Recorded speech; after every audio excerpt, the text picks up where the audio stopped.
vacías que tú llenaste.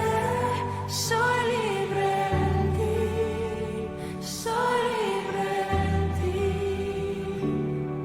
Sublime gracia del Señor, que a un pecador salvó.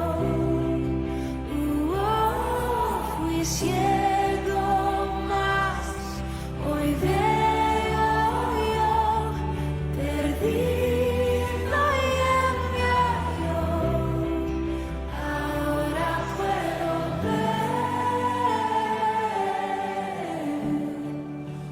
puedo ver sus ojos de amor. Quebrantado fue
Hermanos, muy buenos días. Dios les bendiga a todos y cada uno de ustedes.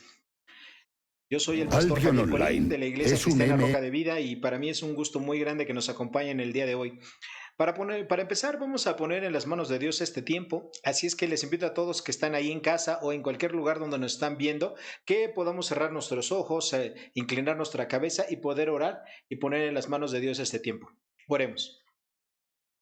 Amado Dios y Padre Celestial, Dios eterno, Dios grande y poderoso, te damos infinitas gracias porque solamente por tu amor y tu misericordia estamos aquí, Señor, con vida y estamos reunidos en el nombre de Cristo Jesús para poner en tus manos este tiempo. Gracias, Señor, porque hasta aquí tú nos has ayudado, Señor.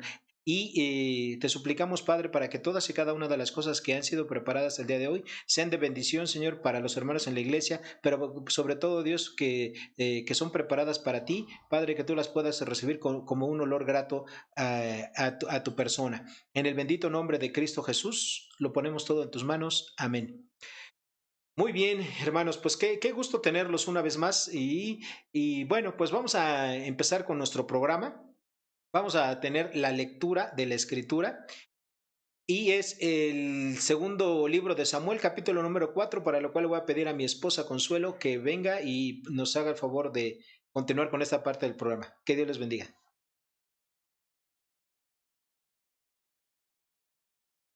Buenos días, hermanos. Un gusto nuevamente estar aquí con ustedes. Gracias a Dios por este tiempo que nos permite de poder congregarnos y de poder edificarnos en la palabra del Señor. Vamos a leer nuestra Biblia. Les pido que me acompañen.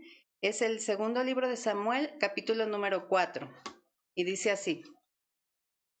Luego que oyó el hijo de Saúl que Abner había sido muerto en Hebrón, las manos se le debilitaron, y fue atemorizado todo Israel. Y el hijo de Saúl tenía dos hombres, capitanes de bandas de merodeadores. El nombre de uno era Baana y el del otro, Recab, hijos de Rimón Beerorita, de los hijos de Benjamín, porque Beerot era también contado como con Benjamín. Pues los berotitas habían huido a Gitán y moran allí como forasteros hasta hoy. Y Jonatán, hijo de Saúl, tenía un hijo lisiado de los pies. Tenía 5 años de edad cuando llegó de Jezreel la noticia de la muerte de Saúl y de Jonatán, y su nodriza lo tomó y huyó. Y mientras iba huyendo, apresuradamente se le cayó el niño y quedó cojo. Su nombre era Mefiboset. Los hijos pues de Rimón, Berotita, Recab y Bana fueron y entraron en el mayor calor del día en casa de Isboset, el cual estaba durmiendo la siesta de su cámara.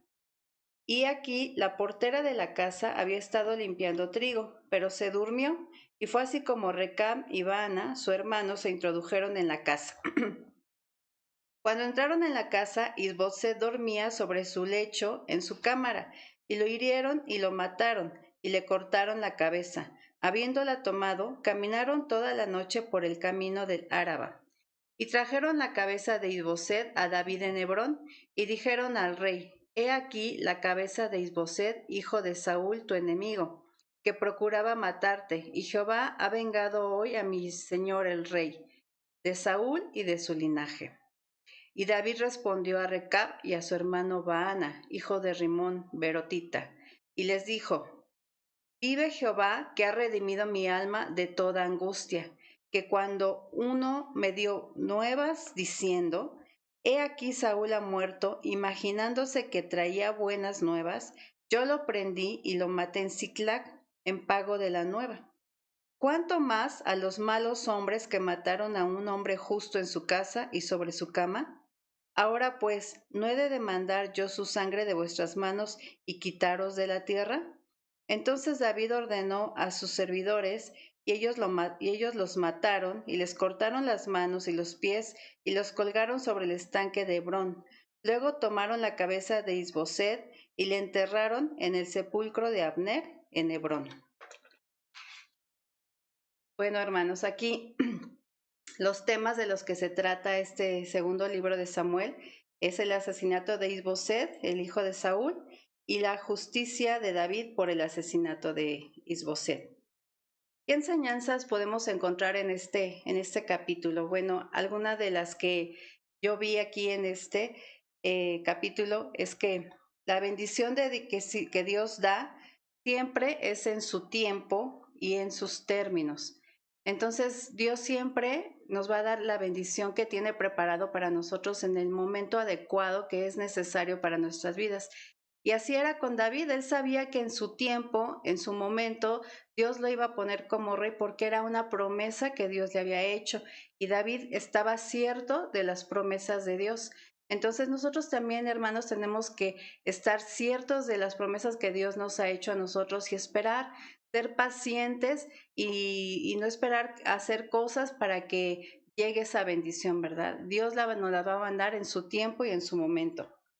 Y otra enseñanza que vemos aquí es que Dios siempre es justo. Y bueno, algo que vemos con los hombres que quisieron hacer algo bueno, entre comillas, y querían a lo mejor tener un puesto ahí en el reinado de David, no sabemos, es que eh, todo lo que el hombre siembra, eso va a cosechar. Y ellos sembraron el asesinato y pues así mismo murieron. Y pues nosotros tenemos que aprender, hermanos, que muchas veces vamos a recibir lo que estamos sembrando y a veces decimos, pero ¿por qué me pasa esto? Pues analicemos, o sea, mejor sembramos eso y lo estamos recogiendo. Y estas son dos de las enseñanzas que bueno, yo vi aquí en este capítulo, segunda de Samuel, y espero que pues sean de bendición también para ustedes. Bueno, ahora vamos a pasar al tiempo de oración y en este día queremos agradecerle a Dios por su amor, su bondad, por todo lo que Él es con nosotros. Entonces, les quiero pedir que me acompañen a orar y que juntos podamos alabarle, adorarle y agradecer por lo bueno que Él es con nosotros. Señor, te damos muchas gracias porque sin duda durante todo este tiempo hemos podido ver tu amor, tu fidelidad, tu bondad hacia con nosotros, Señor. Gracias porque tú has tenido cuidado de cada uno de tus hijos, Señor. Gracias porque tú eres el mejor Padre que nosotros podemos tener. Y te alabamos, Señor, te adoramos por ello, Padre, porque estamos muy contentos de ver tu cuidado hacia nuestras vidas, Señor. También gracias por la provisión que día con día tú nos has dado, Señor. Gracias porque tú eres el dueño de todas las cosas, Señor, y gracias porque tú has tenido cuidado de tus hijos, Padre, porque tú has provisto a cada uno de tus hijos, de los hermanos, de la iglesia, de su sustento, Señor. Gracias, Padre, porque podemos ver ese amor especial que tienes para con nosotros y te agradecemos, Padre, porque siempre eres fiel en todo momento, Señor. También te damos muchas gracias porque pues nos has guardado de enfermarnos. Gracias, Padre, porque aún por las pruebas que tú has permitido en algunas familias. Gracias, Señor, porque sabemos que dices en tu palabra que cada una de estas pruebas pues nos ayuda, Señor, a nuestro crecimiento, nos ayuda a que nuestra fe sea más fuerte. Gracias, Padre, porque tú eres tú siempre cumples lo que prometes y por eso confiamos en ti, Señor, porque eres un Dios verdadero. Te damos muchas gracias, Padre, porque en este tiempo de enfermedad, de pandemia, Señor, pues tú has sido fiel también, Señor, para con el Señor Gonzalo Herrera, Señor, esposo de la hermana Celedina, que ya aceptó a tu Hijo Jesucristo como su Salvador y te agradecemos por ello y también porque tú has mejorado su cuerpo, Padre. Y por cada una de las personas que hemos estado orando, te agradecemos, Padre, porque tú has hecho tu obra en tu tiempo, Señor. Tú has tenido cuidado de cada uno de ellos y estamos bien agradecidos, Señor, y pues realmente no podemos más que darte la honra, la gloria y alabarte, Señor, con todo nuestro corazón por todo lo que tú eres, Padre. Gracias, Señor. Gracias, Padre, por tu cuidado, por tu amor, por la fidelidad que has tenido con nosotros. Te pedimos, Señor, que tú nos ayudes a ser fieles, Señor, contigo. Y gracias por este nuevo día, Señor. En el nombre de Cristo Jesús, te agradecemos todo, Padre. Amén y amén. Hermanos, ahorita, pues con este momento de acción de gracias que hemos dado a nuestro Padre, Pues asimismo, con ese corazón contento, alegre, vamos a entonar unas alabanzas y pues acompáñenos cada uno desde sus hogares para poder entonar estas alabanzas. Que Dios les bendiga.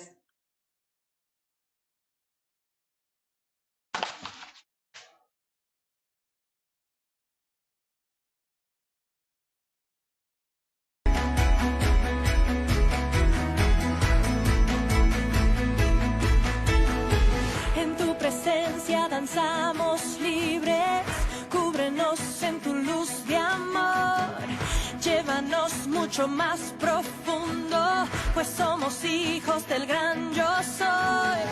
Oh Dios, siempre con nosotros, susurrando restauración, haz de nuestro ser tu morada, tuyo somos, tu iglesia clama. Abre los cielos con poder, enaltecido eres Dios, rompe tinieblas, brilla en gloria.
oscuridad, del polvo nos levantarás.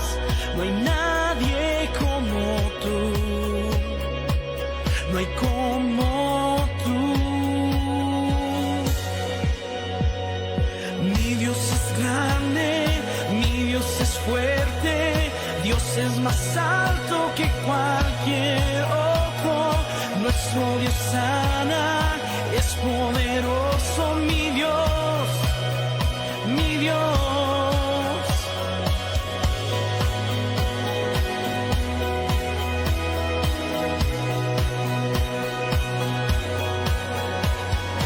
Brillas en la oscuridad, del polvo nos levantarás.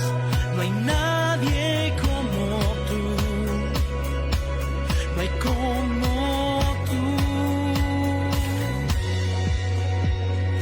Mi Dios es grande, mi Dios es fuerte, Dios es más alto que cualquier otro. Nuestro Dios sana, es poderoso, mi Dios, mi Dios. Mi Dios es grande, mi Dios es fuerte, Dios es más alto que cualquier otro. Nuestro Dios sana, es poderoso, mi Dios, mi Dios.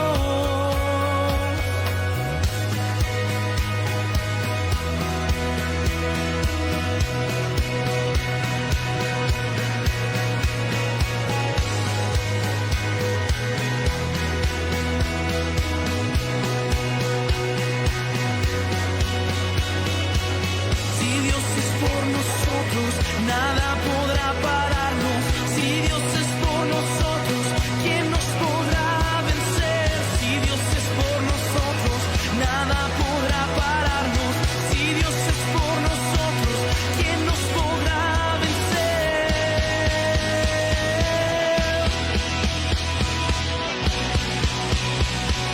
¿Quién nos podrá vencer?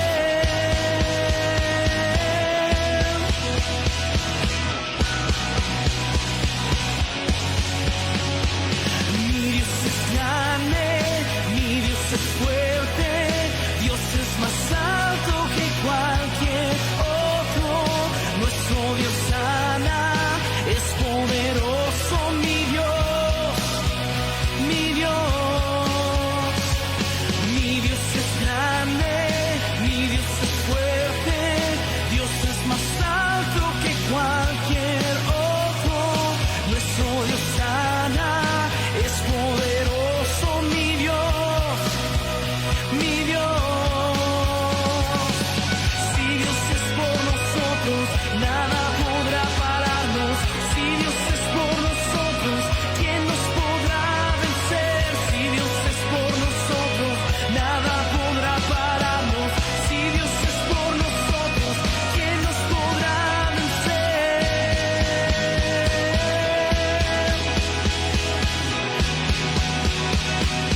¿Quién nos podrá vencer?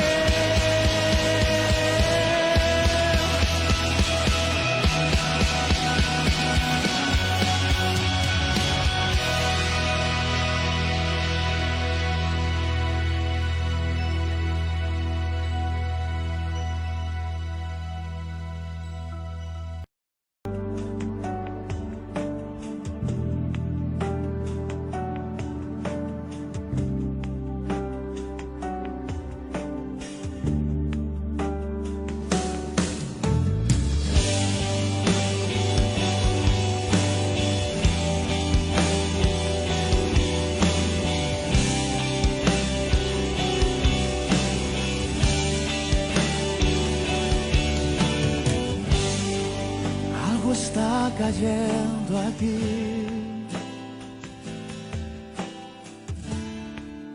es tan fuerte sobre mí.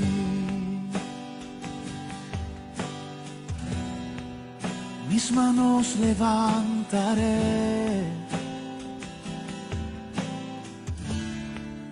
y su gloria tocaré. Algo Algo está cayendo aquí. Es tan fuerte sobre mí. Mis manos levantaré, oh, y su gloria tocaré.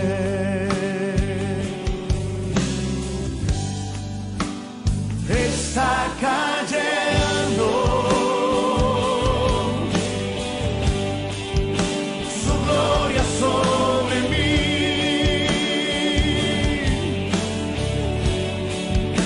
sanando heridas, levantando al caído, su gloria está aquí.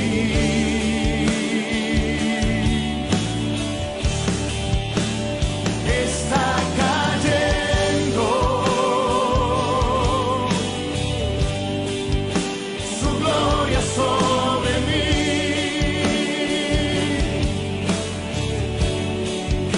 sanando heridas, levantando al caído, su gloria está aquí.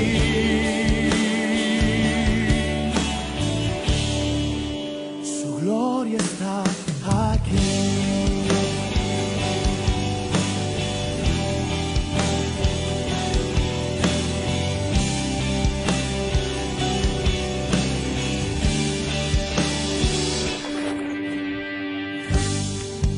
Algo está cayendo aquí. Es tan fuerte sobre mí. Mis manos levantaré, oh, y su gloria tocaré.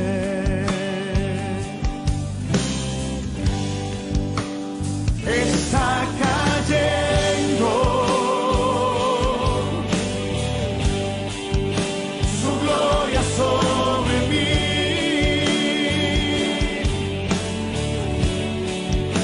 sanando heridas, levantando al caído, su gloria está aquí.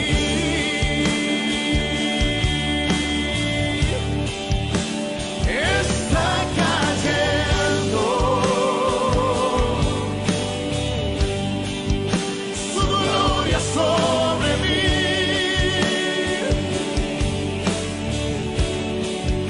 sanando heridas, levantando al caído, su gloria está aquí.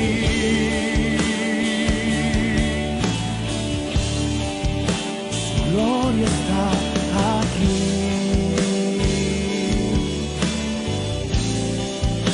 Su gloria está aquí.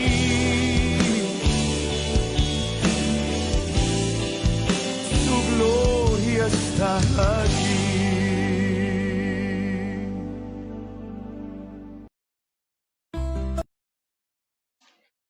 Muy bien, queridos hermanos, qué gusto es poder alabar al Señor y bueno, después de la alabanza que hicimos todos ahí en nuestras respectivas casas, vamos a comentar los anuncios que tenemos para esta semana.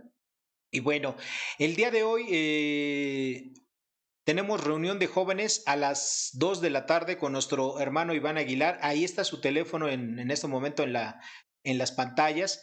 Pueden tomarlo, por favor, y háblenle a todos aquellos que son jóvenes y que el día de hoy a las 2 de la tarde tengan tiempo disponible, que espero que todos lo tengan, ¿verdad? Háblenle a nuestro hermano Iván para que les mande la invitación y puedan reunirse. Es vía Zoom. Por otra parte, tenemos nuestra reunión de oración virtual todos los días de lunes a sábado a las 19 horas, que es cuando empieza la reunión, pero a las 6:30 empiezan las alabanzas, empiezan a compartir las bendiciones, los saludos. Intégrate, por favor. Tenemos esta reunión que ha sido realmente una verdadera bendición y si alguien quiere integrarse, por favor, me pueden marcar a mí. Ahí está mi teléfono, 55 35 22 22 11. Y esta semana Vamos a iniciar con el estudio los días miércoles a las 19 horas con el estudio del Evangelio de Marcos. Ya terminamos el libro del profeta Isaías y ahora vamos a empezar con el Evangelio de Marcos.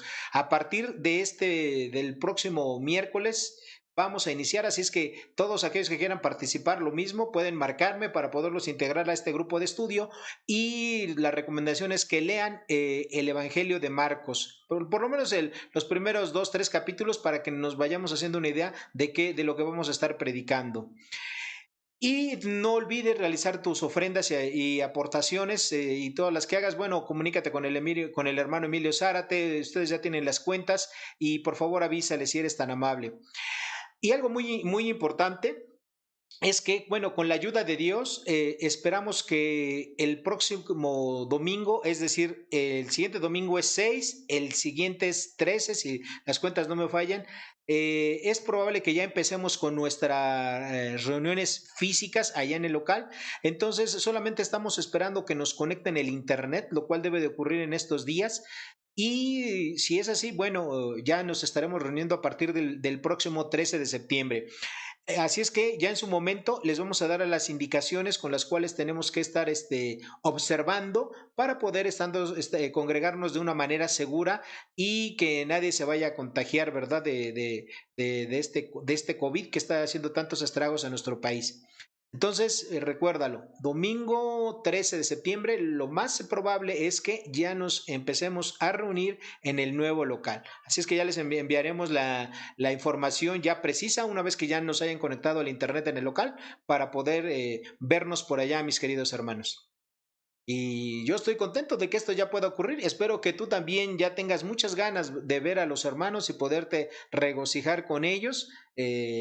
Y poderlos ver, ¿verdad? Nos hemos estado viendo aquí de manera virtual todas estas semanas, pero siempre es muy bueno vernos cara a cara, persona a persona. Muy bien, mis queridos hermanos, pues esos son los anuncios que tenemos el día de hoy. Así es que yo les invito a que abran sus Biblias en la carta de Pablo a los Efesios, capítulo número 5, y hoy nos corresponde estudiar de los versículos 8 al 14. Efesios capítulo 5, versículos 8 al 14. Entonces, en lo que abren ustedes sus Biblias, voy a empezar con la introducción. Nosotros podemos ver todas las cosas que tenemos a nuestro alrededor por una simple y sencilla razón. Porque existe algo, y obviamente esto de día, ¿verdad? Porque existe algo que se llama luz. Bueno, ¿qué es la luz? En física se define la luz como de la siguiente manera. La luz es una forma de energía que ilumina las cosas, para hacerlas visibles y se propaga mediante partículas llamadas fotones. Esta es la definición, ¿verdad? Para los que les gusta la ciencia, esta es la definición que ustedes pueden encontrar en cualquier diccionario. Pero bíblicamente, bueno, esta es la definición física. Bíblicamente el día de hoy vamos a estudiar qué es la luz, ¿ok? Entonces, vamos a leer nuestro pasaje, es Efesios capítulo 5, versículos 8 al 12. Dice así Dios en su palabra. Porque en otro tiempo erais tinieblas, mas ahora sois luz en el Señor. Andad como hijos de luz, porque el fruto del Espíritu es en toda bondad, justicia y verdad, comprobando lo que es agradable al Señor, y no participéis en las obras infructuosas de las tinieblas, sino más bien reprendedlas, porque vergonzoso es aún hablar de lo que ellos hacen en secreto. Mas todas las cosas, cuando son puestas en evidencia por la luz, son hechas manifiestas, porque la luz es lo que manifiesta todo. Por lo cual dice, despiértate, tú que duermes, y levántate de los muertos, y te alumbrará Cristo. Bueno, mis queridos hermanos, vamos a hacer un poquito de memoria de lo que vimos la semana pasada con el pastor Ramiro. La semana pasada nosotros encontramos uno de los mandamientos importantes de aquí de Efesios, y ese mandamiento era: sed imitadores de Dios como hijos amados. Efesios capítulo 5, versículo 1. Bueno, La primera forma en la cual Dios quiere que lo imitemos es en el amor, y eso es lo que vimos la semana pasada con Ramiro. Dios quiere que todos y cada uno de sus hijos verdaderos, es decir, de los creyentes, de los salvos, de los santos, que todos estos son sinónimos, ¿verdad? Términos intercambiables. Dios quiere que nosotros lo imitemos en amor, que vivamos en amor así como Dios lo ha hecho. Ahora, en estos versículos que vamos a estudiar y que acabamos de leer, de los versículos 8 al 11, el enfoque de Pablo es otro mandamiento. Y ahora el mandamiento que nosotros vamos a estudiar es, tenemos que vivir en la luz, ¿ok? ¿Por qué? Porque además de que Jesucristo y Dios son luz, nosotros también ya somos luz. La Biblia habla de la luz en muchos, pero muchos pasajes, ¿ok? Vamos a leer, por ejemplo, el Salmo 27:1. Vayan por favor conmigo. Y dice así la escritura, Salmo 27:1. Dice, Jehová es mi luz y mi salvación, ¿de quién temeré? Jehová es la fortaleza de mi vida, ¿de quién habré de atemorizarme? Ahora, no solamente Dios habla que Él es la luz, sino también nos dice que la luz es perpetua, es decir, eterna. Isaías 60:19. Su palabra, es decir, todo lo que nosotros hemos estudiado, todo desde Génesis hasta Apocalipsis, toda la palabra de Dios dice, es llamada una lámpara. Esto lo encontramos en el Salmo 119, 105. Jesucristo mismo también dijo que Él era la luz de las naciones, como encontramos en Isaías 49:6. Es la luz verdadera y la luz del mundo, Juan 8:32. Por lo tanto, mis queridos hermanos, imitar a Dios significa que el creyente tiene que vivir en luz que ahora es parte de su propio ser, ¿ok? Y eso tenemos que verlo reflejado.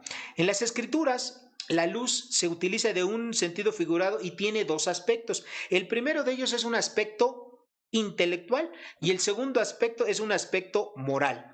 Vivir en luz significa, por ende, vivir en la verdad y en la santidad. Eso es lo que quiere decir cuando los cristianos decimos de manera coloquial, somos luz. Queremos decir que los cristianos vivimos en verdad y en santidad. Ahora, por el contrario, lo que es lo opuesto a la luz son las tinieblas. Las tinieblas también tienen dos aspectos y el primero de ellos es que las tinieblas representan la ignorancia, ¿ok? Así como la luz representa la verdad, las tinieblas representan la ignorancia. Y por otra parte, así como la luz representa lo correcto, lo justo, lo verdadero, las tinieblas representan la falsedad. Y ese es el aspecto moral. En el aspecto intelectual, ambas figuras corresponden a lo que una persona cree y conoce, ¿ok? Entonces, es muy, pero muy importante que nosotros entendamos esto. Nosotros decimos muchas veces que los cristianos somos la luz, somos luz. Tenemos que vivir de acuerdo a lo que Dios dice en su palabra. Y eso es lo que vamos a estudiar el día de hoy. El título de este sermón es Vivir en la luz. Y obviamente ya leímos el pasaje de Efesios capítulo 5, versículos 8 al 14. Este sermón está dividido en 5 partes. En el primer versículo, es decir, en el versículo 8, encontramos el primer punto de este pasaje, el contraste. Bueno, dice así, Efesios capítulo 5, versículo 8. Porque en otro tiempo erais tinieblas, ¿ok? Dice, mas ahora sois luz en el Señor, andad como hijos de luz. Bueno, este versículo hace un contraste. Y ese contraste es en el aspecto de que el creyente, antes de ser creyente, él vivía en tinieblas. Es decir, él vivía en una ignorancia espiritual y él vivía haciendo maldad o viviendo en falsedad. Eso es lo que nosotros éramos antes, tinieblas. Y esto lo encontramos en la primera parte de este versículo. Dice, porque en otro tiempo eras tinieblas. Fíjense que aquí la escritura no dice que en otro tiempo las personas que no conocen a Cristo andaban en, sino dice eras. Es decir, está diciendo que la persona que no conoce a Cristo Jesús como su Señor y Salvador personal es tinieblas, es decir, es una persona llena de maldad y es una persona que vive en la ignorancia espiritual. Eso es lo que quiere decir vivir en las tinieblas, y eso éramos todos. Entonces, todos éramos, sí, ahora sí que todos los que ahora somos cristianos, todos los que ahora por la gracia de Dios hemos sido salvados, antes todos éramos tinieblas. Y no solamente éramos tinieblas, sino que estábamos muertos en nuestros delitos y pecados, lo cuales nosotros ya estudiamos en algún tiempo. Y aquí, si quieren, nada más vayan conmigo, nada más para recordarlo. Aquí en aquí en Efesios capítulo 2, vayan conmigo, por favor.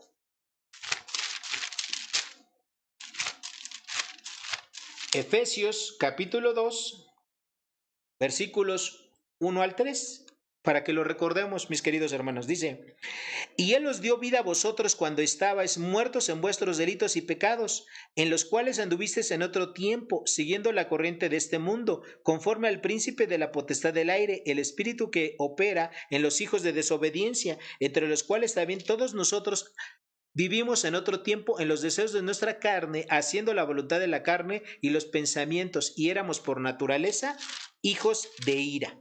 ¿Okay? Entonces, mis queridos hermanos, nosotros éramos, igual que las personas que no son creyentes lo son ahora, éramos tinieblas, ¿ok? Tinieblos. Ahora, no solamente éramos tinieblas, sino que hacíamos cosas pecaminosas y estábamos muertos espiritualmente, sino que en la parte de nuestra intelecto, nosotros también como tinieblas, nosotros tenemos mucha ignorancia de las cosas espirituales, ignorancia de las cosas de Dios. Ignorábamos realmente quién era, por ejemplo, el Señor Jesucristo, el Hijo de Dios, Dios mismo, Dios encarnado. Ignorábamos también a profundidad lo que Jesucristo hizo por nosotros. Y obviamente muchas de las cosas que hacíamos y vivíamos era porque eso nosotros creíamos que estaba bien. Y no solamente creíamos que estaba bien, sino que incluso aprobábamos que las demás personas lo hicieran. Todos teníamos pensamientos como este, ¿verdad? El que no tranza, no avanza. Es decir, si podemos hacer por ahí algo inadecuado y quedarnos con algún dinero, recibir algún soborno o algo, estaba bien. Y ocupábamos frases como esta. Bueno, cuando nosotros éramos tinieblas, tiene 4 características básicas el andar en tinieblas. La primera es que las tinieblas no son una obra de Dios, sino son una obra de Satanás, ¿ok? Y entonces nuestro padre no era Dios, nuestro padre era Satanás. Eso lo encontramos en Juan 8:44, en Juan 8:38 y Juan 8:41. No los vamos a leer todos porque nos llevaría mucho tiempo, pero nosotros estábamos igual, ¿verdad? Viviendo en tinieblas. Lo segundo, las tinieblas espirituales no solo son la obra del dominio de Satanás, sino que también cuando una persona es incrédula, se encuentra bajo el yugo o el control de Satanás. Muchas personas no quieren venir al conocimiento de la verdad porque piensan que van a perder su libertad. Pero ¿qué creen, hermanos? Eso es un verdadero error, ¿no? El que una persona no quiera venir a los pies de Jesucristo no va a perder su libertad, porque piensa que ellos tienen libertad para hacer lo que quieran, pero en realidad eso no es libertad, mis queridos hermanos. Una persona que no es cristiana es una persona que está siendo esclava del pecado, así dice la Escritura. Ahora, que una persona piense que vive en libertad cuando no es creyente, en realidad no quiere decir que sea creyente. Lo que quiere decir es que esa persona, todos sus pensamientos y todos sus actos, la gran mayoría de actos que esa persona tiene, concuerdan con lo que Satanás quiere, es decir, con la maldad. Le dan rienda suelta no solamente a su carne, a sus placeres, sino que también hacen lo que Satanás quiere, ¿ok? Entonces, una persona que no ha sido libertada por Cristo Jesús, en realidad no es una persona libre, es un esclavo del pecado, es un esclavo de la condenación eterna y también es un esclavo de Satanás. La cuarta característica, ahorita que estamos viendo las tinieblas, la cuarta característica que tiene ser tinieblas es que las tinieblas tienen un castigo que Dios tiene para todas las personas. Como Pablo acaba de decir, ¿verdad? y ya lo leímos, viene la ira de Dios sobre los hijos de desobediencia. Efesios 5:6, que lo estudiamos la semana pasada con Ramiro. Entonces, una característica de las tinieblas es que están bajo la condenación de Dios. ¿Ok?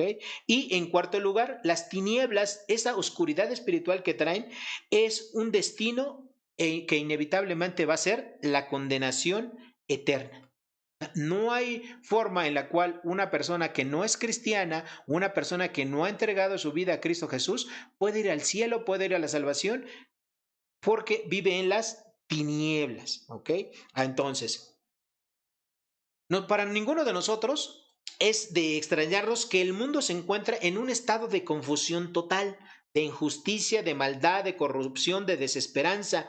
Y esto puede ser testificado por cualquier persona, incluyendo gente que no sea creyente o gente que sea creyente. La inmoralidad, mis queridos hermanos, cada vez está más y más a la vista de todos. Y no solamente de personas de edades adultas, aún de jóvenes y de niños, esta inmoralidad cada vez está siendo más y más grande. Entonces, todo esto que nosotros podemos palpar no es otra cosa más que frutos de las tinieblas que están gobernando este mundo, este sistema de cosas, tal como lo conocemos. Entonces, cuando Dios ofrece la luz a las personas no van a Cristo, dice ahí en Juan capítulo 3, versículos 17 al 19, porque las obras de tales personas son malas.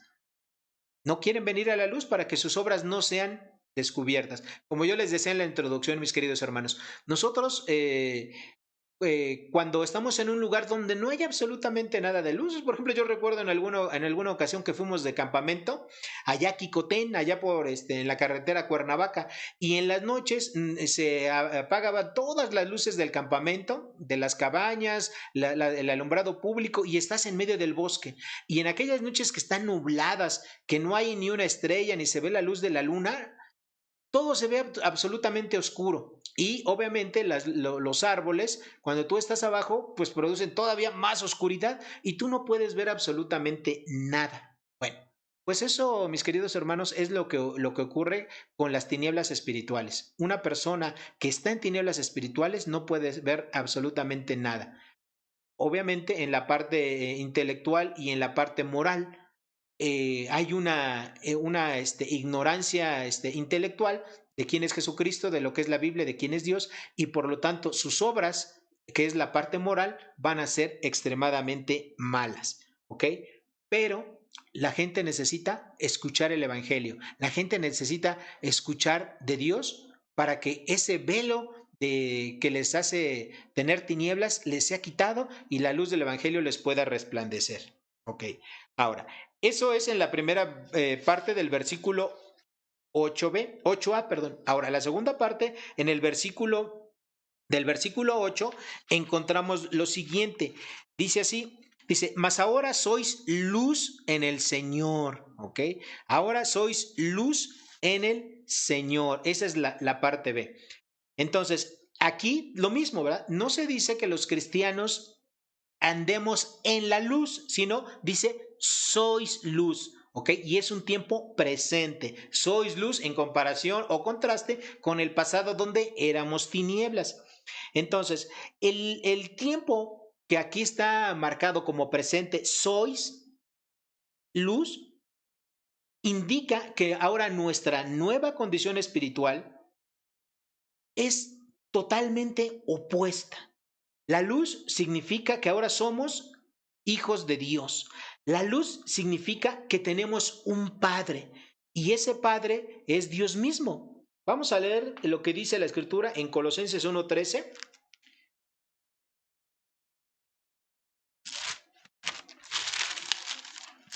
Colosenses capítulo 1, versículo 13.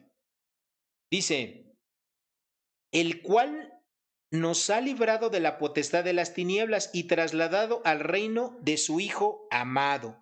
¿Ok? Entonces, una vez que nosotros somos cristianos, que somos creyentes, hemos sido trasladados, ¿verdad?, de ese dominio, de ese reinado de las tinieblas al reino de la luz. Y ahora somos hijos de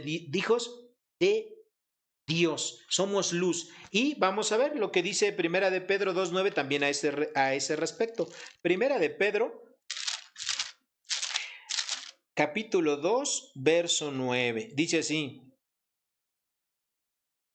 Mas vosotros sois linaje escogido, real sacerdocio, pueblo adquirido por Dios, para que anunciéis las virtudes de aquel que os llamó de las tinieblas a su luz admirable. Entonces, Dios, cuando un cristiano, cuando una persona cree en Jesucristo, le entrega su vida a Jesucristo, lo reconoce como lo que es, como el Señor y Salvador, Dios lo saca de ese estado, ¿verdad?, del dominio de Satanás, lo saca de las tinieblas y lo pone en la luz, lo pone en el reino de Dios, lo convierte de un hijo de Satanás ahora en un hijo de Dios. Y ahora nuestro trabajo es llevar esa luz, ese conocimiento del Evangelio a todas las personas que aún no le conocen. Así como antes éramos tinieblas, ahora que somos luz, tenemos esa gran misión, ¿ok? Predicarle a todas las palabras, ¿ok? Predicarles a todos las palabras del Evangelio, predicarles a todo de Jesucristo. Vamos a ver lo que dicen mis queridos hermanos en Mateo capítulo 5, versículo 14. Mateo capítulo 5, versículo 14. Fíjense lo que les dijo el Señor Jesucristo a sus discípulos.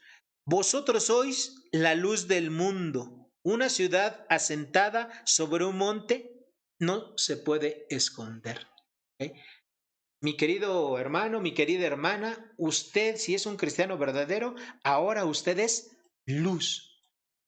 Es luz y tenemos que andar en luz como Dios quiere. El segundo punto de este mensaje es las características. Las características de este andar en luz. Dice así los versículos 9 y 10. Porque el fruto del Espíritu es en toda bondad, justicia y verdad, comprobando lo que es agradable al Señor. Bueno, aquí nosotros tenemos en estos dos versículos, entre paréntesis, tres características. Dice, porque el fruto del Espíritu. Fíjense, mis queridos hermanos, que la mejor traducción de lo que está aquí entre paréntesis y sobre todo en esta frase, porque el fruto del Espíritu, la mejor traducción no es porque el fruto del Espíritu, más bien es el fruto de la luz. De hecho, en algunas versiones de la Escritura se traduce así, el fruto de la luz. Bueno, si nosotros nos vamos a eso, dice, porque el fruto de la luz es bondad, justicia y verdad. Y estas tres características, la bondad, la justicia y la verdad, hacen referencia ni nada más ni nada menos que a Dios mismo en la persona del Señor Jesucristo. El Señor Jesucristo es la principal persona que representa la bondad, la justicia y la verdad. Y Dios quiere que nosotros, al andar en luz, como Él anduvo, porque ese es el mandamiento que tenemos aquí en este versículo, Dios quiere que nosotros lo imitemos en la bondad, en la verdad y en la justicia. Primero, vamos a ver qué es eso de la bondad. La palabra que aquí se traduce como bondad es la palabra agatosume, que quiere decir una excelencia moral. Los cristianos, al haber ya sido perdonados de todos nuestros pecados, de todas nuestras culpas por el Señor Jesucristo, y Él al habernos hecho justos, hemos recibido el amor inmerecido de Dios.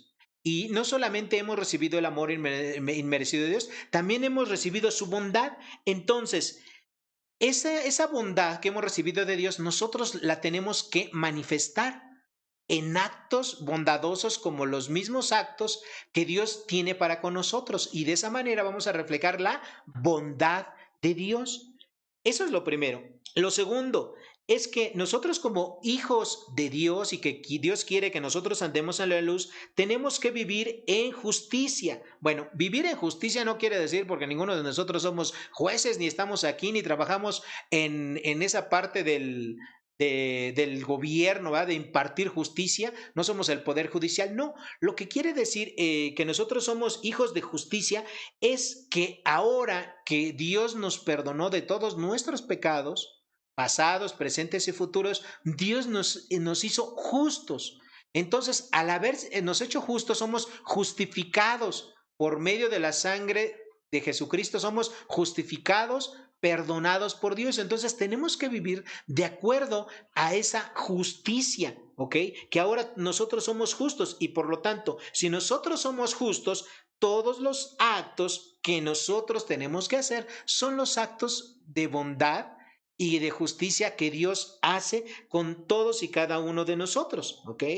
Y finalmente, el tercer fruto de la luz, o que aquí lo encontramos como fruto del Espíritu, es la justicia y verdad. Bueno, aquí mis queridos hermanos, la verdad es que nosotros tenemos que vivir de manera verdadera. No tenemos que ser hipócritas, no tenemos que tener dobles o triples caras ante la sociedad, ante las personas. Tenemos que ser personas de integridad. Eso es lo que quiere decir en verdad. Lo mismo dijo el Señor Jesucristo. Dijo el Señor Jesucristo, yo soy el camino y la verdad y la vida. Es decir, el Señor Jesucristo estaba diciendo que Él era un hombre verdadero, un hombre íntegro, un hombre justo. Y eso es lo mismo que nosotros tenemos que hacer, mis queridos hermanos. Ahora, sin este fruto de que nosotros vivamos de una manera bondadosa, que vivamos en verdad y de una manera justa, sin este fruto de la luz, es difícil pensar que una persona sea un cristiano verdadero. Hay muchas cosas que la gente piensa que porque una vez las hizo, eso quiere decir que son cristianos verdaderos. Yo se los he dicho en muchas otras ocasiones, pero como Pablo decía, no me canso de repetir las mismas cosas. Mucha gente piensa que porque un día de la vida escuchó una predicación y en esa predicación le dijeron, levante usted su mano si quiere aceptar a Cristo, que por eso ya es cristiano. Si en otra le dijeron, llene una tarjetita, venga aquí, pase al altar, ¿quién quiere recibir a Cristo? Y hagan esto, hagan lo otro, repitan una oración. Todas esas cosas, mis queridos hermanos, que son actos externos, no garantizan que una persona sea un creyente verdadero. Lo que realmente puede garantizar que una persona es un creyente verdadero es que su vida refleje estos frutos de la luz, es decir, la bondad, es decir, hacer actos buenos de una manera profunda y sincera por sus semejantes, que viva en verdad, es decir, de una manera íntegra, de una manera justa.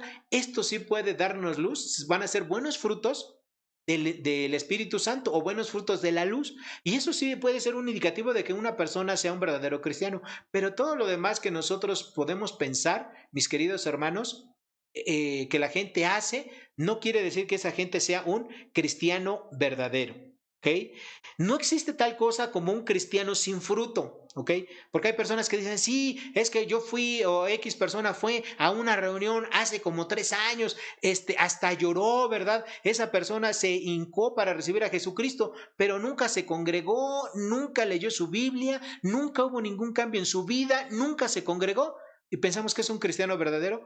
Hermanos, eso realmente no existe. O sea, eso es de dudarse. Así es que si usted que me está escuchando está en esta misma condición y piensa que porque un día de la vida hizo todo eso que acabo de mencionar, pero usted no ha seguido fielmente a Jesucristo en su vida, déjeme decirle, yo no lo digo, lo dice la Escritura, usted no tiene los frutos de la luz, no tiene los frutos del Espíritu Santo, y usted debiese examinar su vida para determinar si usted realmente es un verdadero hijo de Dios.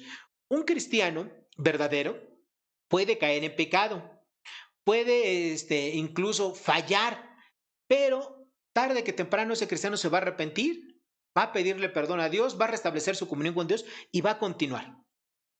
¿Por qué? Porque el Espíritu Santo está produciendo en él frutos de bondad, de justicia y de verdad. Pero eso no va a ocurrir en una persona que es solamente un simpatizante. Una persona que solamente es un simpatizante va a caer en un pecado, la semana que entra o mañana en otro, el mes en otro, y así se va.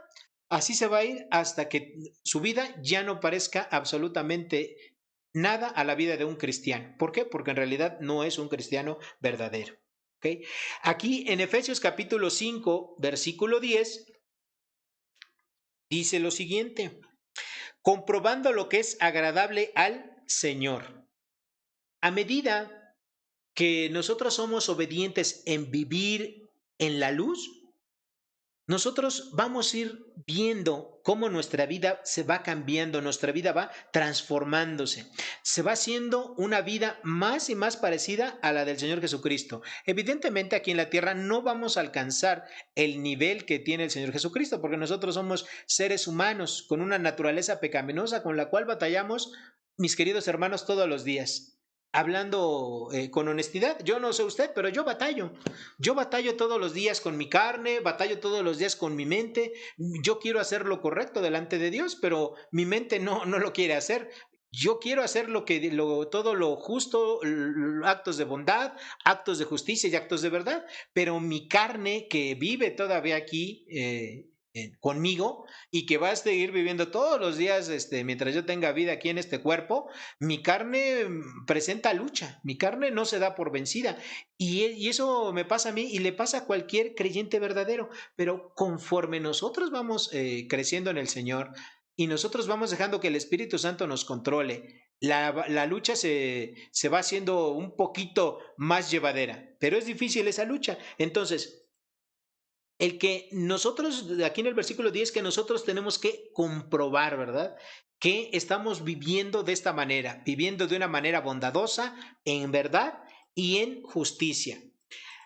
La seguridad de salvación no puede ser determinada por lo que una persona vivió o hizo en el pasado, sin importar lo dramático que pudo haber sido o todos los sentimientos que pudo esta persona haber manifestado en algún momento.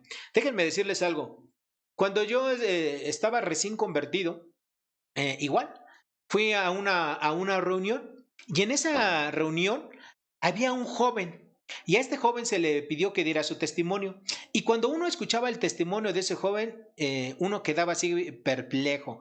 ¿Por qué? Porque este joven decía que él, antes de ser cristiano, había vivido en una vida pecaminosa. Y era un joven muy de pocos años, tendría unos 17, 18 años. Y él comentaba que él había estado en pecados muy fuertes, en drogas, había dependido de las drogas, había andado en pandillas, había hecho cosas muy, pero muy malas que la gran mayoría de personas no hacen a esas edades.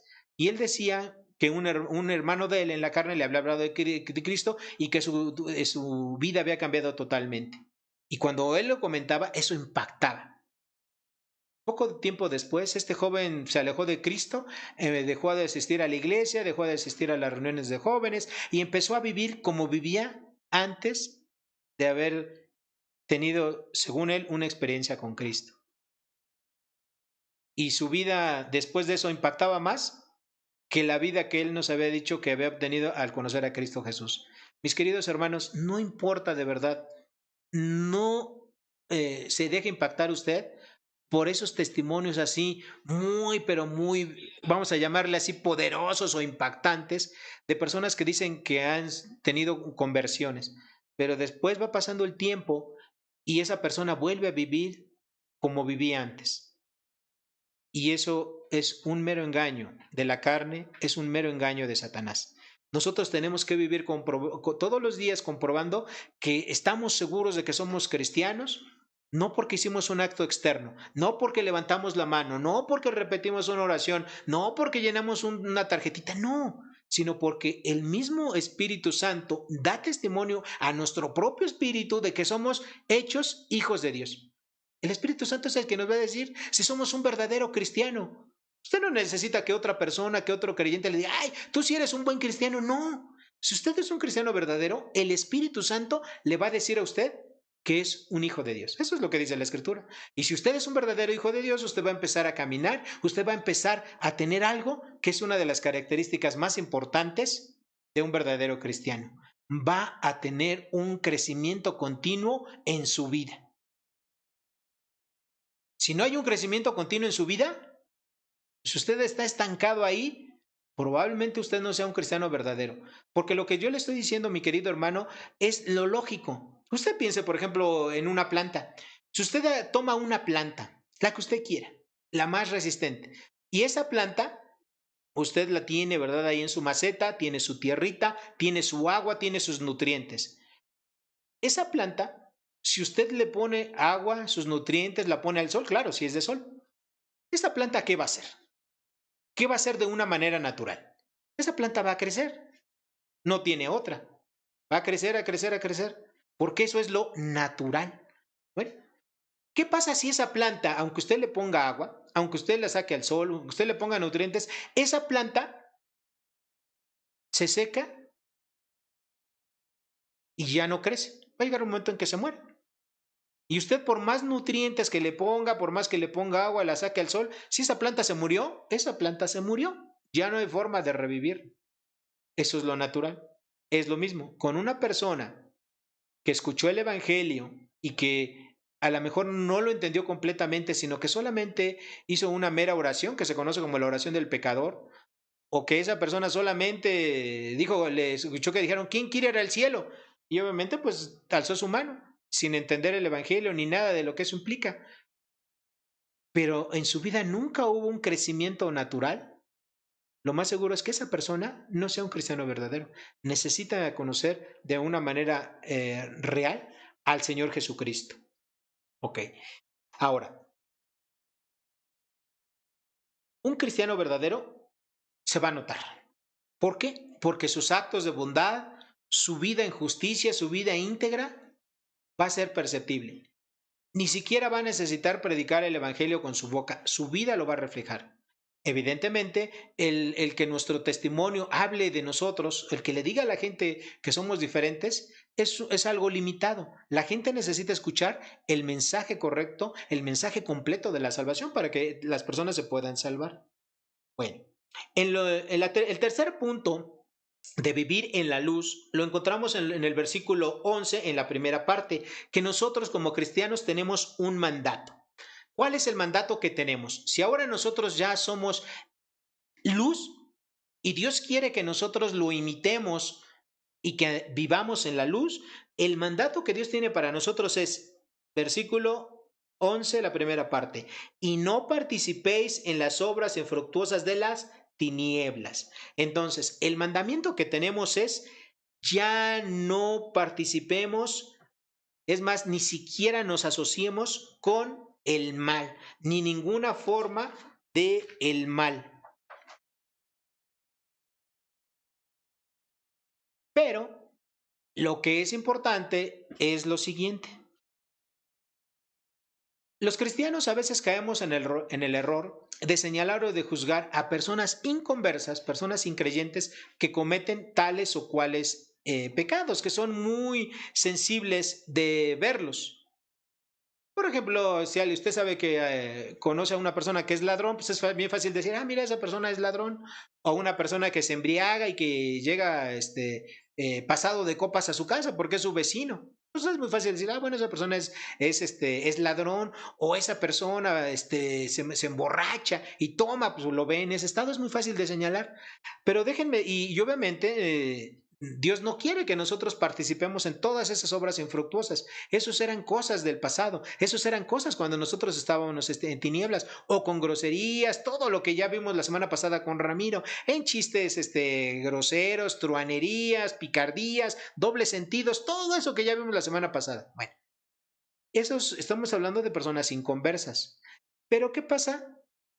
El mandato hasta dónde llega, que no participemos de las obras infructuosas de las tinieblas, no solamente habla de que nosotros nos relacionemos de una manera profunda con esas personas que son inconversas. También el mandato alcanza para relacionarnos con personas que, llamándose cristianas, no viven de acuerdo a lo que la Escritura señala. Ahí en 1 de Corintios capítulo 5 versículos 9 al 11, Pablo dice lo siguiente: os he escrito por carta que no os juntéis con los fornicarios, no absolutamente con los fornicarios de este mundo, o con los avaros, o con los ladrones, o con los idólatras, pues en tal caso sería necesario salir del mundo. Más bien os escribí que no os juntéis con ninguno que, llamándose hermano, fuere fornicario, o avaro, o idólatra, o maldiciente, o borracho, o ladrón. Con el tal ni aun comáis. Entonces, mis queridos hermanos, nosotros tenemos que tener cuidado de no vernos siempre juzgue y juzgue, señale y señale a las personas inconversas que tienen este tipo de pecados, porque son inconversas, es lo natural, nosotros así éramos, o peor, ¿no?, que ellos. Pero el mandato no solamente es para ellos, sino también es nuestra relación con personas que se dicen ser cristianos y viven como lo acabamos de ver aquí. Lo acabamos de ver aquí en 1 Corintios capítulo 5, versículos 9 al 11. Y el mandamiento es muy claro. Y muchas veces esto nosotros como cristianos lo pasamos por alto. Pero no, nosotros no tenemos que asociarnos de una manera fuerte y profunda con cristianos o con personas que dicen ser cristianos pero viven de esa manera. Dios nos da un mandamiento aquí. El mandamiento es que no participemos de las obras infructuosas de las tinieblas, ni con las personas incrédulas, pero tampoco con aquellos cristianos o personas que se llaman cristianos y que viven de esa manera. Y nos da, que es el cuarto punto de este sermón, la comisión, es decir, lo que tenemos que hacer. Dice, Efesios capítulo 5, versículos 11b al 13. Sino más bien reprenderlas, porque vergonzoso es aún hablar de lo que ellos hacen en secreto. Mas todas las cosas, cuando son puestas en evidencia por la luz, son hechas manifiestas, porque la luz lo manifiesta todo. Ok, entonces, la comisión, es decir, la encomienda de parte de Dios es que tenemos una responsabilidad y es abstenernos de participar de las costumbres pecaminosas de la gente inconversa.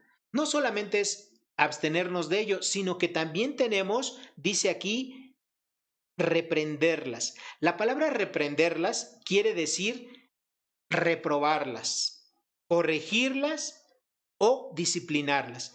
Debemos afrontar el pecado con intolerancia. No importa que a usted le digan que es un intolerante, pero usted tiene dos opciones: u obedece a Dios u obedece a las personas. Yo no sé usted, pero yo siempre que puedo decido obedecer a Dios. Ese es mi principio de vida. Decido obedecer a Dios y decido no obedecer a las personas. Entonces, a mí no me importa que alguien me diga que yo soy intolerante por señalar una falta. Ahora, con mucha frecuencia es necesaria una reprensión o una corrección abierta. El testimonio silencioso tiene un beneficio, pero también tiene límites. El hecho de no pronunciarse contra la maldad y oponerse a todo lo que es malo y en cosas prácticas equivale a desobedecer a Dios. Un ejemplo muy sencillito de esto. ¿Usted y yo debemos estar en contra de la corrupción? Sí. No porque lo diga sea un eslogan político, no, sino porque Dios no quiere la corrupción. ¿Usted y yo tenemos que estar en contra del aborto? Sí, pero no porque haya grupos sociales que luchan por eso, sino porque eso es algo que, por lo cual Dios también está en contra del aborto. ¿Ok? Y así como ellos son ejemplos prácticos que usted y yo podemos detener, usted y yo deberíamos de estar en contra también de sobornos, de cohechos para las autoridades. Tenemos que hacerlo, ¿por qué? Porque sabemos que eso no le agrada a Dios. Y no solamente tenemos que nosotros que abstenernos de hacerlo, de participar de estas cosas incorrectas, sino que también cuando sepamos que alguna persona lo hace, pues obviamente tenemos que manifestarle pues que eso no es lo correcto, ¿ok? Y evidentemente cuando alguien te lo dice, pues tú también lo menos que le puedes decir es decirle que eso es algo incorrecto que hizo, ¿ok? Tenemos que reprenderlo. Dentro de la iglesia cristiana, nosotros tenemos en Mateo capítulo 18, versículos 15 al 17, pues lo que tenemos que hacer cuando uno de los hermanos comete alguna falta, esa falta puede ser contra mi persona o contra la persona de otro, pero ¿qué es lo que tenemos que hacer con ese hermano? Bueno, pues la escritura dice que tenemos que ir con él y hablar. Bueno, vamos a leer la escritura. Mateo capítulo 18, versículos 15 al 17. ¿Ya están conmigo? Dice así Dios en su palabra. Por tanto, si tu hermano peca contra ti, ve y repréndele estando tú y él solos. Si te oyere, has ganado a tu hermano. Mas si no te oyere, toma aún contigo a uno o dos, para que en boca de dos o tres testigos conste toda palabra. Si no los oyere a ellos, dilo a la iglesia. Y si no oyere a la iglesia, tenle por gentil y publicano. Bueno, entonces, aquí, mis queridos hermanos, está el procedimiento bíblico, ¿verdad? Que se le llama, o igual, el procedimiento de la disciplina en la iglesia. Es decir, cuando una persona peca contra ti o cuando una persona peca contra otro y tú eres testigo, cuando tú estás ahí participando o te invitan a que participes, pues tienes que hablar con esa persona, tienes que hablar con él para que esa persona se dé cuenta de lo que hizo fue incorrecto.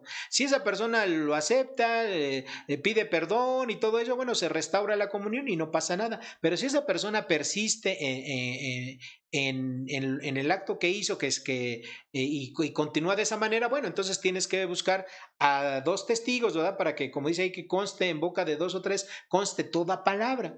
Bueno, ahí tenemos el segundo paso. Y si esa persona aún así con testigos no lo hace, bueno, hay que decirlo a la iglesia.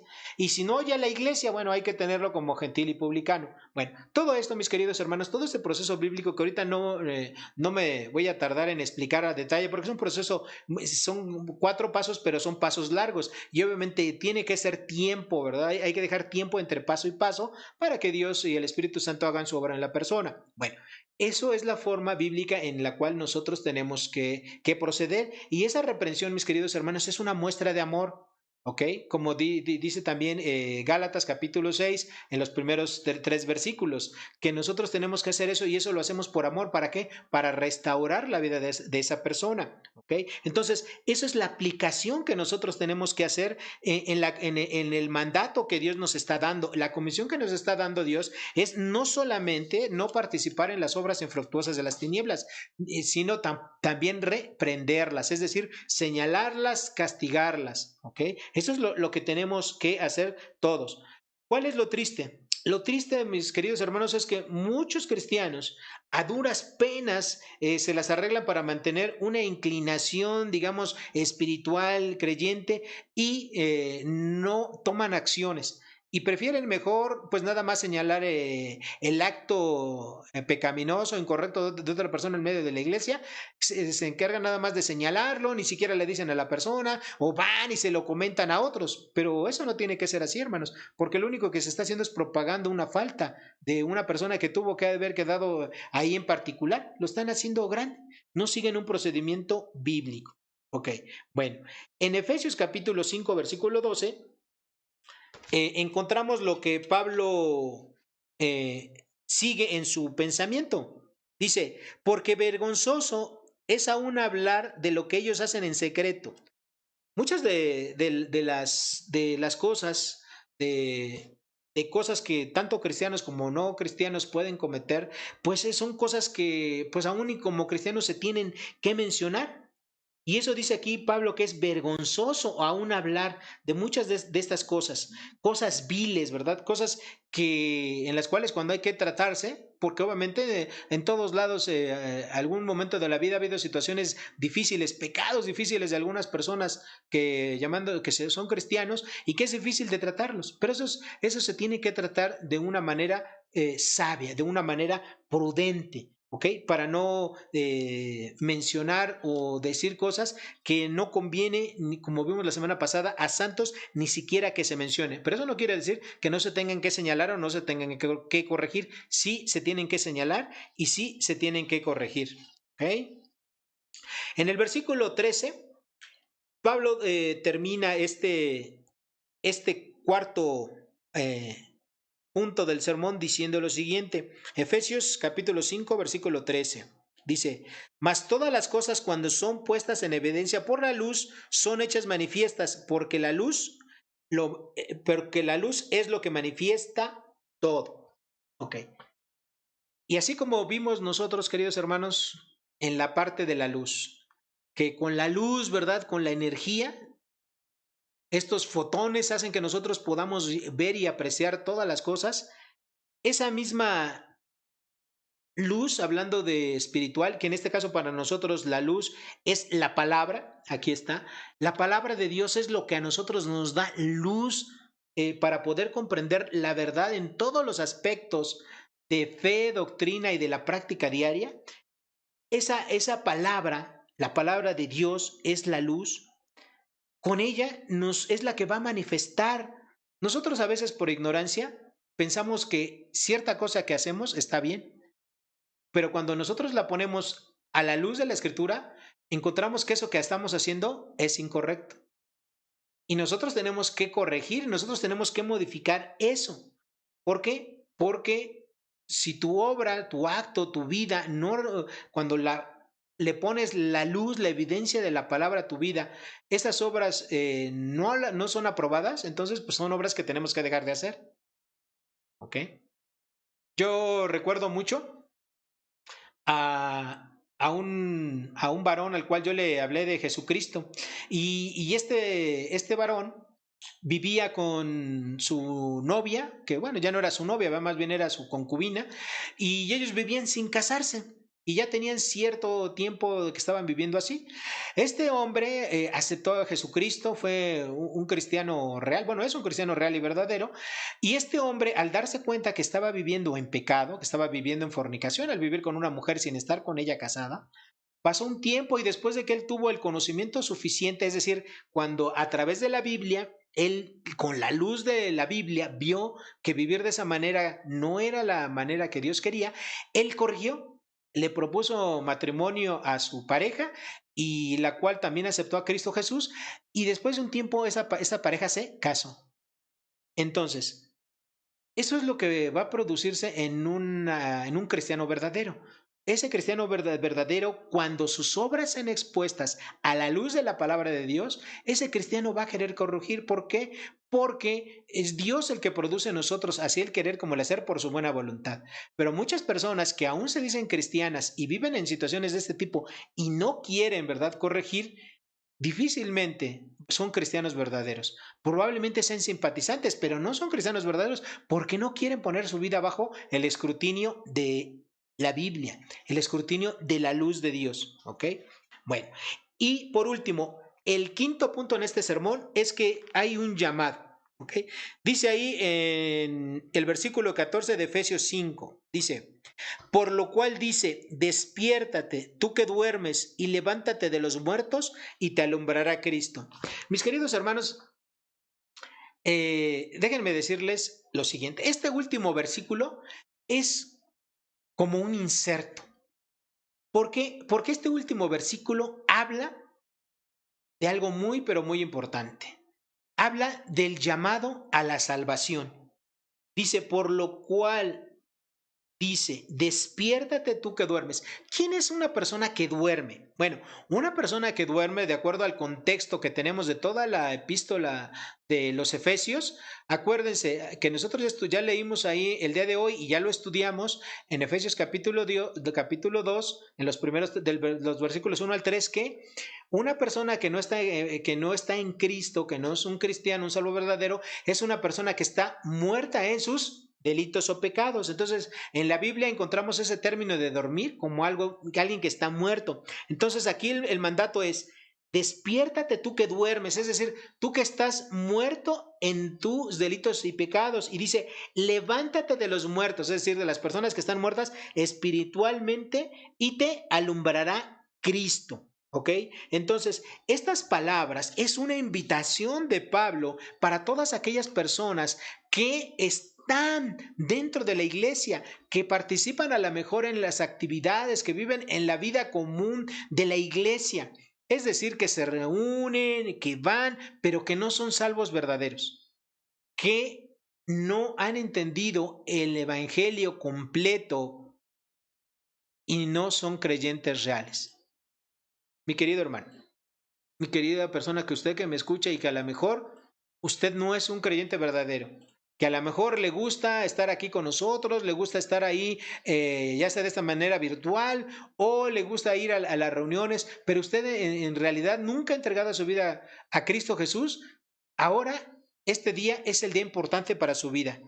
El llamado para usted es, despiértate, Tú que aún no eres un cristiano verdadero, levántate de los muertos espirituales, es decir, de aquellas personas que están separadas de Dios. ¿Para qué? Para que te alumbre Cristo. Bueno, ¿y esto cómo se hace? Muy sencillo. Usted seguramente me ha escuchado a mí decir vez tras vez, semana tras semana, lo siguiente. Usted, como todas las personas, usted y yo somos pecadores. Y eso es una verdad que no podemos evadir. Somos pecadores. ¿Por qué somos pecadores? Porque nosotros día con día cometemos cosas que ofenden a Dios. ¿Cómo qué cosas? Mentir, robar, tener malos pensamientos. Todo eso es pecado. Y como cometemos pecados, somos pecadores. Lo que ustedes y yo merecemos porque somos pecadores es la separación. Es decir, Dios que es santo, Dios que es justo, Dios que no puede convivir con el pecado, no puede convivir conmigo en esa condición. Entonces hay una separación entre Dios y usted a causa del pecado. Usted lo primero que tiene que darse cuenta es de esto, que usted es pecador. Segundo, que al ser pecador, ese pecado le separa de Dios. Tercero, que si usted sigue viviendo en esa condición y aún más, si usted llegase a morir en esa condición de estar separado de Dios, usted va a pasar toda la eternidad separado de Dios, del Dios vivo y verdadero. No importa cuántas veces haya ido a la iglesia, no importa que haya leído la Biblia, no importa que usted haya ido a X templo, no importa que usted se porte bien, no importa que usted haga buenas obras, no. Usted si muere en esa condición, desafortunadamente va a pasar toda la eternidad separado de Dios. Pero ahí no acaba la cosa. Porque si ahí acabara la cosa, pues sería muy triste la vida de las personas. No, ahí es donde Dios muestra su amor para con todos nosotros, en que aún siendo pecadores, Cristo murió por nosotros. El Señor Jesucristo está ahí. Él vino hace cerca de 2000 años, siendo Dios, se humilló al vivir en una forma semejante a la de un hombre, nació como nacemos todos los hombres de una mujer, vivió una vida santa, una vida pura, sin jamás cometer un solo pecado, ni tampoco haber engañado absolutamente a nadie. Y él, después de vivir esa vida santa y esa vida pura y de tener un ministerio público por unos 3 años, él entregó su vida de una manera voluntaria para morir en la cruz del Calvario. Y cuando él murió en la cruz del Calvario, Dios descargó el pecado de toda la humanidad en su cuerpo. Y cuando él murió, también murió el pecado de todas las personas. Y también murió la consecuencia eterna, que es la condenación eterna, también murió. Pero este sacrificio solamente es válido ¿para quién? Para aquellas personas que crean en Jesucristo. Este sacrificio solamente es válido para aquellas personas que le digan a Dios: Dios, yo estoy de acuerdo contigo, acepto, reconozco que soy pecador como todas las personas. Para aquellas personas que se arrepientan, que le duele realmente el pecar, el ofender a Dios día tras día con sus palabras, con sus hechos, con sus pensamientos, que le pidan perdón a Dios sinceramente y de corazón por todos y cada uno de sus pecados y que se lo digan a Dios. Que sepan que la salvación no es por sus buenas obras, porque por las buenas obras nadie será justificado. La salvación solamente es por medio de la fe en Cristo Jesús, de saber que Él fue quien pagó para que usted y yo pudiésemos ir al cielo. La salvación no se obtiene, la salvación no la regala Dios. La salvación no es por las buenas obras, no es por los méritos que usted y yo podamos hacer, no, la salvación es por tener la humildad de aceptar la gracia de Dios en su vida. Usted tiene que confesar con su boca que está de acuerdo con Dios, en que es pecador. Usted tiene que arrepentirse por todos sus pecados, pedirle perdón a Dios, clamar a Dios para que Dios le perdone. Y sabe una cosa, que si usted hace eso, Dios le perdona. Porque Dios es fiel y justo para perdonar nuestros pecados y limpiarnos de toda maldad. Y entonces sí, Dios le perdona, Dios le ama, manifiesta ese amor y le da vida eterna.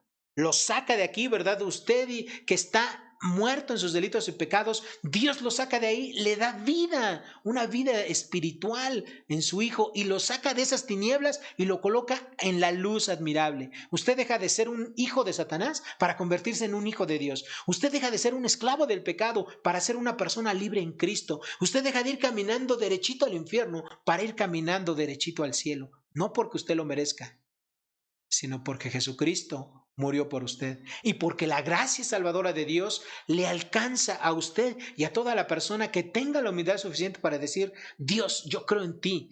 Dios, yo creo lo que tú dices en tu palabra, para que la luz del evangelio le pueda resplandecer en su vida. Esta luz que estamos predicando el día de hoy, la luz que es Dios mismo, que es el Señor Jesucristo. Él lo dijo: yo soy el camino y la verdad y la vida. Nadie viene al Padre sino por mí. El Señor Jesucristo dijo que Él era la luz y Él quiere que esa luz llevada a través de la palabra le alumbre a usted para que se quiten las tinieblas de su vida, para que se quite este velo que lo está cegando y usted pueda entregar su vida a Cristo Jesús, a Dios mismo, y Dios le pueda salvar, Dios le pueda perdonar a usted de todos y cada uno de los pecados que ha cometido.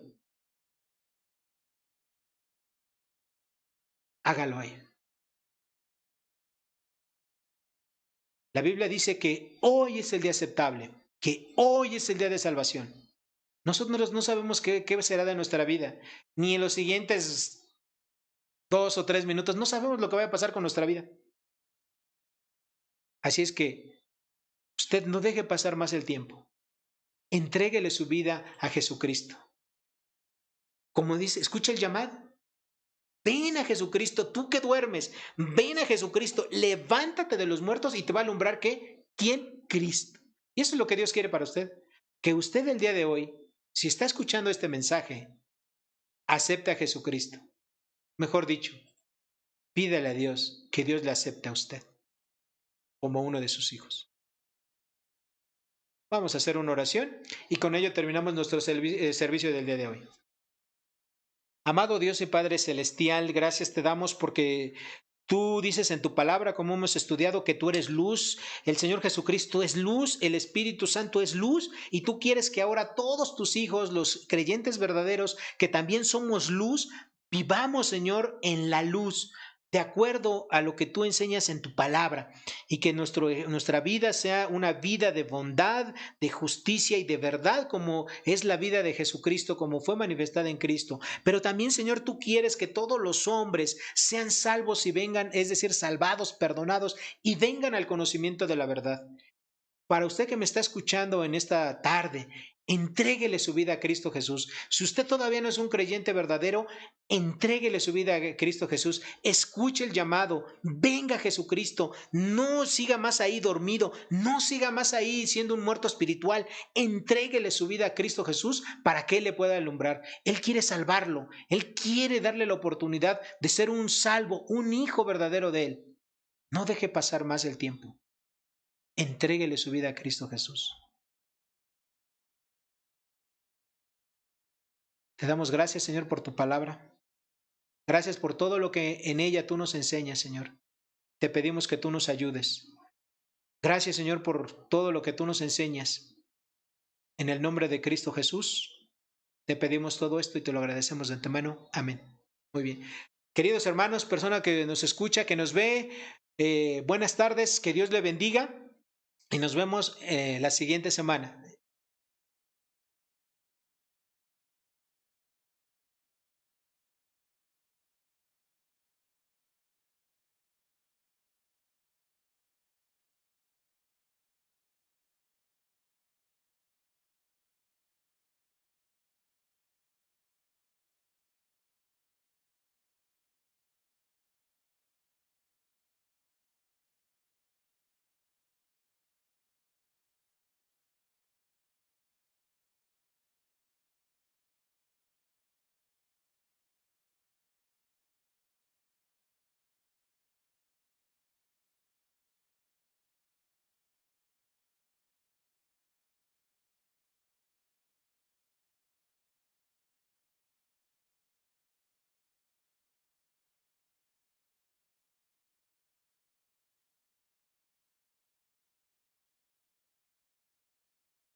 su salvación.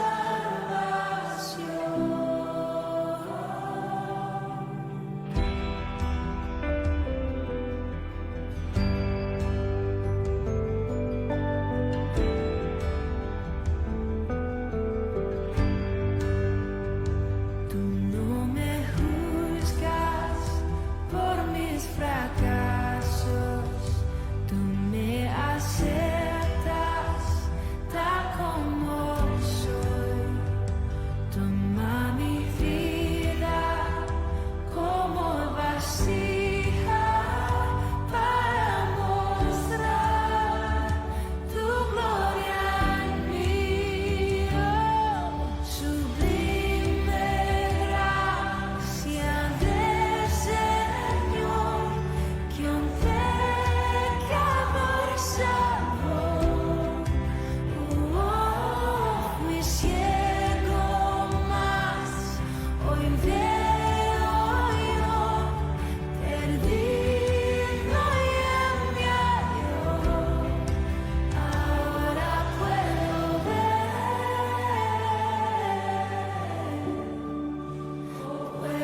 ver sus ojos de amor. Quebrantado fue para darnos su salvación.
Thank you.